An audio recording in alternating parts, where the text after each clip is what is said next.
akwai irin abubuwan da ya kamata mu rinka mai da hankali a kansu a matsayinmu na Hausa individual, amma ba ma mai da hankalin mu kai. Well, idan abu ya shige muku duhu, na kan je in yi bincike, iya bincike, in nemo muku abubuwan da suke faruwa.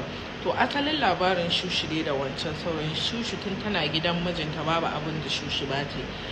Asali ma mijin Shushu ba shi da komai. Shi yayan Shushu shi ya gina musu gida a wannan unguwa uku. Ya ɗauko Shushu da mijinta, ya yi furnishing da komai, ya ɗauko Shushu ya da ita nan. Kun ji ɗaya, dangin Shushu ba su san tana da wani dangi shi Yaya ba. 247 suna tare, in tana wajen aiki Shushu suna tare. Duk in za ta koma gida sai ta biya inda yake ta ɗauko shi. Suna rayuwa, suna rayuwa, suna rayuwa. Babu wanda ya taɓa raising finger ya ce ga abin da yake faru. Iyayen Shushu ba masu kuɗi ba ne, but still Shushu tana abubuwan da kai ma ka san is questionable.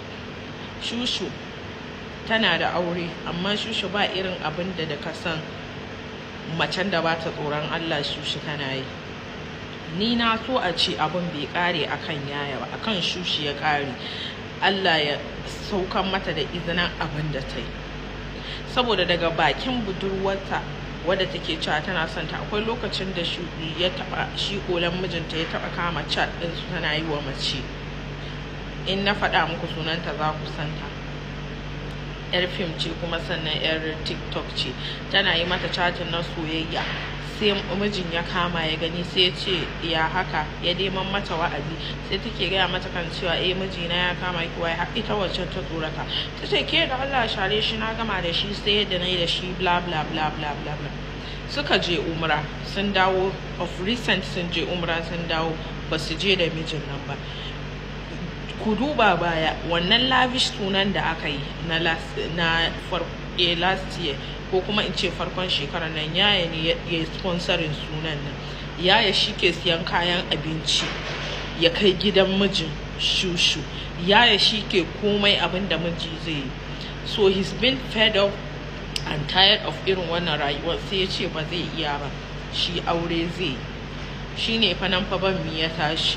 Ta ce billahi lazi huwar rahmani, ba wanda zai yi aure, kan ya yi aure gwara ta kashe kan. To shine aka rinka kici da ya hana ta. Da ya hana ta, ta je ta yanke, ta fito wannan kishin abun karye aure su rabu. Ta ɗau wuka ta daddaba mai. Ba fa wanda yake mahaukaci. No matter how you cover things, Allah sai ya to duk abin da kake yi. Na zo gare ku matan aure da kuke bin maza, duk abin da kake kashe auren ka je kai abin da za ka yi, wallahi haƙƙin sunnan ma'aiki ba zai barka ba. Ba zai barka ba.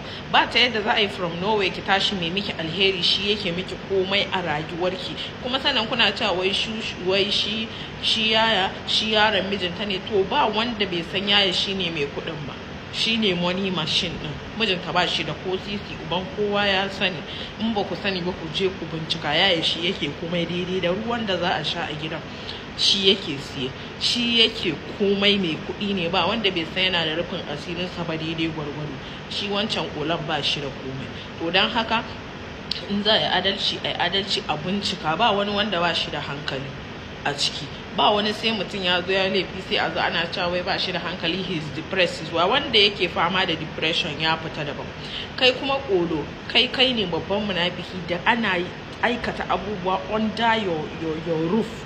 Saboda kwaɗayi ba za ka iya fitowa ka faɗa ba. Wallahi Allah dai ya kyauta, Allah ya raba mu da mummunan ƙaddara. Gaskiya ita ce wannan gaskiya, iya abin da ya faru. Amma ku ɓoye ba zai hana gaskiya from surfacing ba. Allah ya kiyaye na gaba, Allah ya raba mu da mummunan ƙaddara.